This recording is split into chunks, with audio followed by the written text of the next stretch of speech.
Welcome back for another video. In today's video we'll be looking at the top 100 greatest ever FPL managers, including their team selections, player ownership, transfer plans and more. As usual, we connected with one of the managers, and this week's manager has 7 top 10k finishes.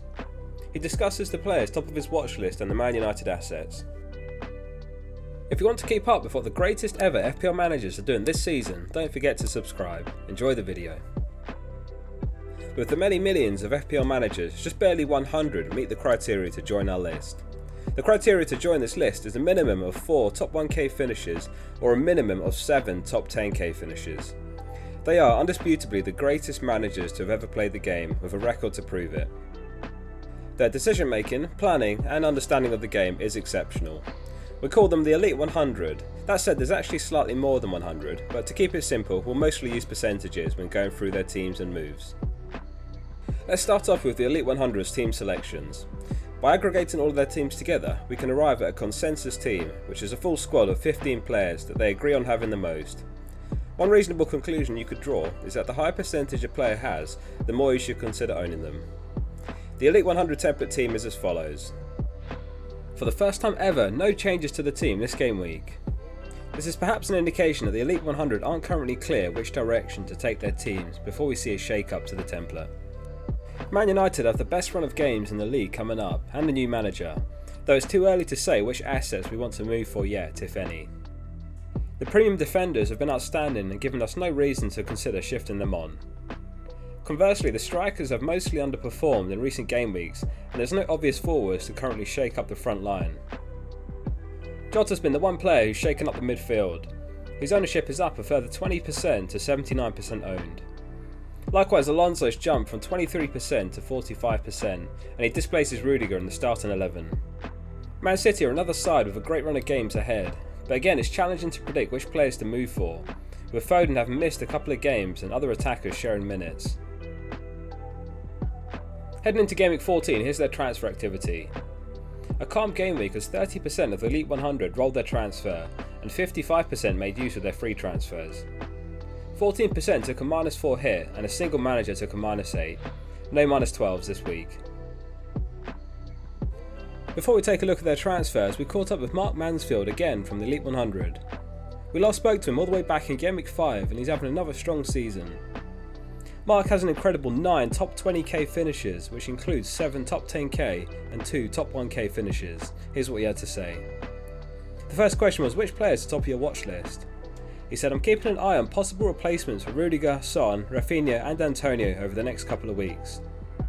The ones that leave the team will probably depend on the quality of the potential replacements rather than the merits of the players themselves. In defence, Ben Johnson is attractive, especially after demonstrating his versatility Wednesday night. I prefer not to have 4 expensive defenders, so he could come in for Rudiger, given I have James also.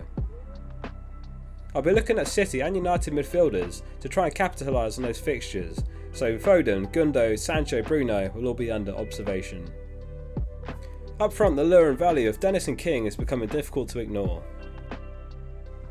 The next question was, are you targeting any Man United assets for the upcoming games?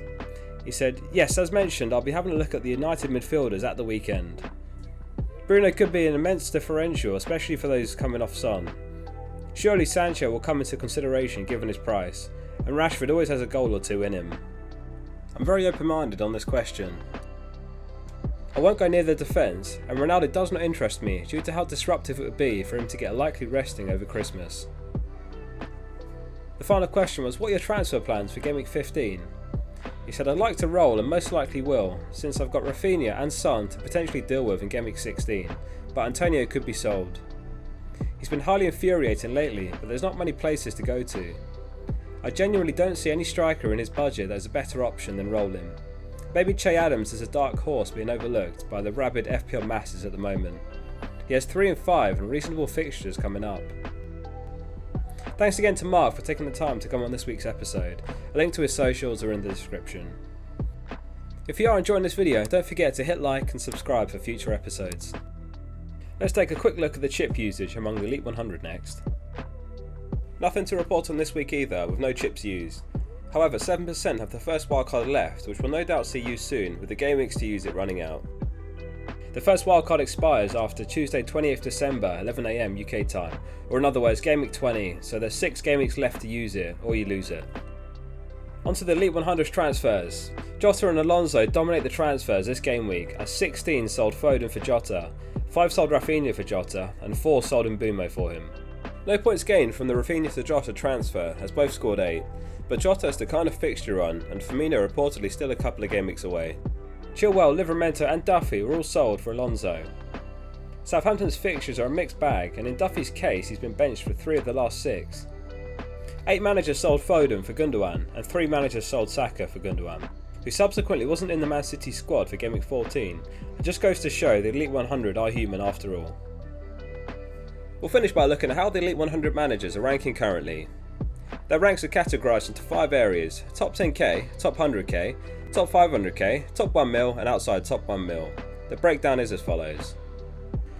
A continued climb up the ranks as we now have 4.2% in the top 10k, up another 0.6%. 35% of the managers are in the top 100k, up from 31%. 79% are in the top 500k, 93.5% within the top 1 mil, and 6.5% are outside the top 1 mil. Finn Solly is still the highest ranked manager and he's up to 1.3k overall. That concludes this video on the Elite 100. If you'd like to keep up with the top 100 all-time FPL managers this season, make sure you're subscribed. Thank you again to Mark Mansfield for taking the time to answer the questions. And likewise, thank you for watching today's video. If you enjoyed it, please remember to like the video and hit subscribe to support the channel. I'll read every comment, so let me know what you thought of today's video.